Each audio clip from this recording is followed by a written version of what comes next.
tengok pon. Ahang lah. Hampa tak payah pelik. Belajar matematik hari ni, tengok macam mana buat Bukan semalam belajar ke? Dah lupa formulation. Lebih-lebih lagi hafal Quran. 5 minit je dalam kepala, lepas tu lupa. Jangan pelik. Orang yang kuat agama pun ada juga yang ketagih pornografi.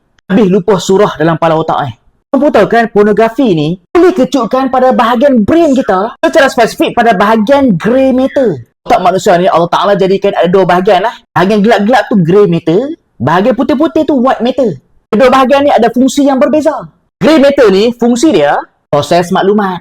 Bahagian putih ni pula dia berhubungkan bahagian gelap dengan bahagian cerah otak. Baik, macam mana pornografi boleh menyebabkan korang senang lupa? Aku cakap apa tadi? Bahagian grey matter ini terlibat untuk proses informasi, betul? Kalau otak hang tak boleh proses input, macam mana hang nak simpan Quran dalam otak kita ni? Macam mana hang nak simpan formulation dalam kepala otak? Dan macam mana hang nak pakai? Try bangsat. That's how pornografi membuatkan hang cepat lupa. Hang ni aku cerita dari sudut kajian saintifik tau. Dari sudut agama, bagi kita yang tak jaga pandangan, tengok awak orang, Allah dah tegak dah dalam surah Al-Mu'minun ayat 5-7. Dan mereka yang menjaga kehormatannya kecuali pada isteri atau hamba sahayanya, maka sesungguhnya mereka tidak tercela. Dan ulama kita menguraikan kesan pornografi kepada otak daripada Dr. Yusuf Al-Qaradawi. Terhalang ilmu, terhalang dari rezeki, merasa jauh dari rahmat Allah. Fikir logik, ilmu kan cahaya. Tengok pula pornografi, hati gelap, cahaya memang gone lah.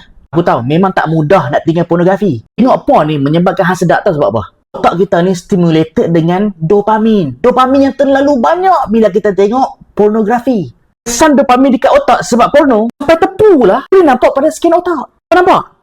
Bila dopamin tepu dekat otak, dengan yang biasa, hang takkan terangsang lagi. So what's next? Hang akan tengok pornografi yang lebih ekstrim. That's how otak hang rosak. So sampai ke mampus lah hang tengok pornografi. Untuk kesihatan otak. Dan sains pun dah tunjuk dah perubahan struktur otak disebabkan porn. Bahagian otak stratum caudate ataupun putamen akan mengecil di kawasan stratum caudate dengan putamen. Yang ni akan kecut bila hang ketagih pornografi. Bahagian prefrontal cortex, bahagian otak depan. Grey matter, prefrontal cortex kecut. Neuron sel otak mati. Bahagian brain amygdala akan terkesan juga. Bukan setakat memori sahaja, kita punya rational thinking, kita punya common sense semua akan terkesan disebabkan oleh pornografi. Macam mana nak kuatkan daya ingatan balik? Tinggallah pornografi, jangan tengok dah. Boleh makanan bagus untuk otak macam omega 3, minyak ikan, zinc, telur. Sebab telur tinggi selenium, selenium bagus untuk otak. Tapi cari Clarivel ni. Produk Dr. Zalihin, produk terbaru Fastwell lah. Aku suka formulation Dr. Zalihin sebab dia guna formulation yang agak unik. Contoh macam choline L-butatrate. Bahan ni weh, uridine monofosfate. Yang mana ada juga dalam Clarivel. Jangan abang boleh boost neuroplasticity. Maksud neuroplasticity tu adalah dia menghubungkan sel otak dengan otak yang lain secara cepat. Bila sel cepat berhubung, maksudnya korang cepat tangkap. Increase cognitive function.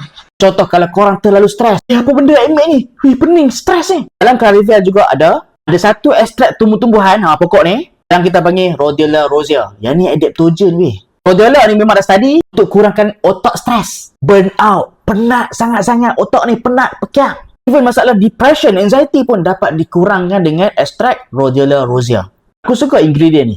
Dan dalam Clarivel juga ada L-theanine dan juga magnesium. Bahan ni memang untuk ketenangan.